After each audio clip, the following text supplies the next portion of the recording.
Designed for Learning Student Engagement, presented by Cordero D. Johnson. Universal Design for Learning, or UDL, can be considered as the heartbeat of teaching and learning. It is through this model students are provided with fair and unbiased opportunities to not only maximize their full potential in the classroom, but to have the best chance at learning possible. UDL eliminates the burden of revealing one's personal information and the isolation that accompanies being singled out. Moran defines UDL as a way of thinking about teaching and learning that helps give all students an equal opportunity to succeed. This approach offers flexibility in the ways students access material, engage with it, and show what they know.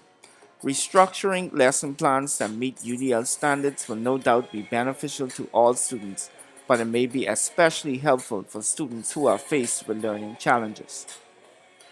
To some, the word universal may mean something different. To others, it may sound like UDL is about implementing the one size fits all approach. UDL, however, takes the opposite approach with a clear goal of using a variety of teaching strategies to remove any hindrances to learning and give all students a fair opportunity to succeed. UDL consists of three tenets: engagement, representation, and action and expression. In this paper, engagement was the primary focus, and we have seen how important this tenet is in the classroom. Student engagement accounts for a substantial portion of learning, and without it, we will lose our students mentally. This tenet of UDL provides learners with the opportunity to be exposed to diverse classrooms and to be involved with course content and their classmates. To foster a classroom environment that offers multiple means of engagement, students must be provided with the choice of selecting their projects, reflecting on their learning experience or outcome, and encouraged to set academic goals. Guiding questions. This tenet of UDL engagement has become an integral role of my teaching and learning experience. If we want our students to learn and perform their best, they must be engaged in the lesson from the beginning to the end. Since students are spending countless hours immersed in popular technologies, one of the best ways to engage them is by way of technology. There are several ways we can do this. We can find what our students like and integrate that into the lesson by way of technology use. These technologies, and I quote, are already demonstrating how they impact the way we think, learn, and interact, and they are also demonstrating the tremendous potential they have in these areas as well. End quote by Cloffer in 2009. For example, if basketball is a favorite sport for the male students, always try to include something relative to basketball in the lesson so their attention can be kept throughout. For double periods, try to avoid having students sit for long periods and be sure to get them up and moving. By way of probing, multiple activities, and demonstrations, students will be able to stay on task and focus on learning objectives.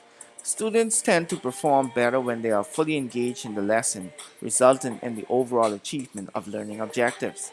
Moving forward, when designing online courses, it is important to integrate a variety of strategies to keep students engaged. Remote learning is much different from face to face, and it is relatively harder to keep students engaged in an online course. Some of the strategies are to make use of music, games, lighting, and movement, and try to meet as often as possible with the students. Once we keep our students' attention, then we will no doubt keep them learning. Hence, student engagement must be a key component in creating online courses. Universal design for learning can best be summed up as accommodations made for all students so they won't have to reveal a disability or barrier. Each of us, in some way or the other, has encountered many examples of it in our everyday lives. Closed captions, automatic doors, the universal sign for access, and assistive technologies are all examples of universal design.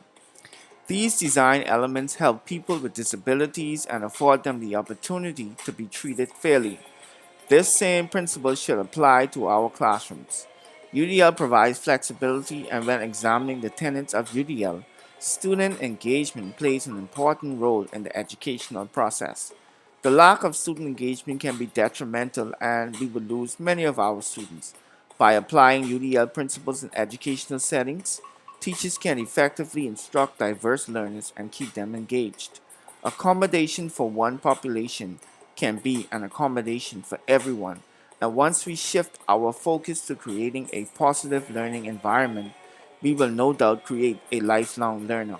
Therefore, it is fair to say that student engagement equates to academic success.